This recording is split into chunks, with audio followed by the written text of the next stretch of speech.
Pour moi, la maison Véro-Louis, c'est Noël tous les jours. C'est un cadeau qu'on reçoit à tous les jours. Je m'appelle Kim Thuy et normalement, je m'appelle maman de Valmont à la maison Véro-Louis.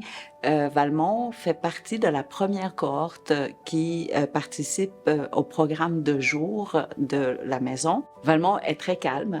Il est non-verbal, mais il réussit à se faire comprendre quand même assez bien à la maison. L'adaptation a été très facile, je dirais. Pourquoi je sais que c'est facile? C'est que le matin, Valmont se lève, se met les souliers, tout ça, sans résistance. Et c'est la réponse la plus claire. Il a fallu un temps pour que je me dise, ah, Valmont a réellement une place à la maison Véro-Louis. Et c'est plus qu'un soulagement, c'est pas un soulagement, c'est de dire, ah, il va avoir la chance de continuer à apprendre. Parce que oui, il apprend à la maison, mais il est limité avec moi parce que j'ai des idées préconçues sur ce qu'il est capable, ce qu'il n'est pas capable, et je l'écoute plus que je le pousse, alors que dans un milieu encadré, comme la maison Véro-Louis, ben, il continue à apprendre. À l'automne passé, on avait une activité qu'on faisait à raison 2 fois par semaine, qui c'était la correspondance. Donc, c'est une activité qui leur permet d'écrire à leur famille, d'envoyer la lettre. Nous, on écrit avec eux, on met ça dans les enveloppes, on prend la marche jusqu'à la boîte aux lettres et on poste ça. Fait qu'ils font vraiment tout le processus. Puis Valmont, c'est quelqu'un qui a vraiment bien répondu à cette activité.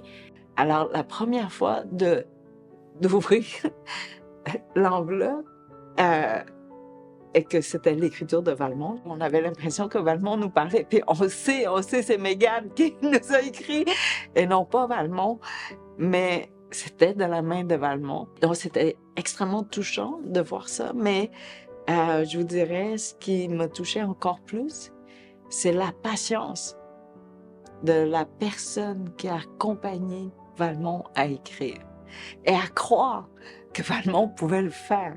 Alors que moi, j'avais même pas cette confiance-là envers mon propre fils, de dire, il est capable d'écrire une lettre. Et ce geste-là est un geste d'affection extraordinaire.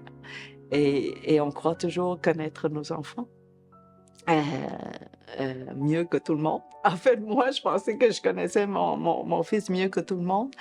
Mais on se dit peut-être que non. Si jamais vous cherchez un cadeau de Noël pour vos proches et vous ne savez pas quoi acheter, je vous inviterai de faire un don à la Fondation Véro-Louis au nom de vos proches. Et vous leur direz que ce don n'est pas seulement un cadeau, mais un mot d'amour envoyé à nous tous. Merci.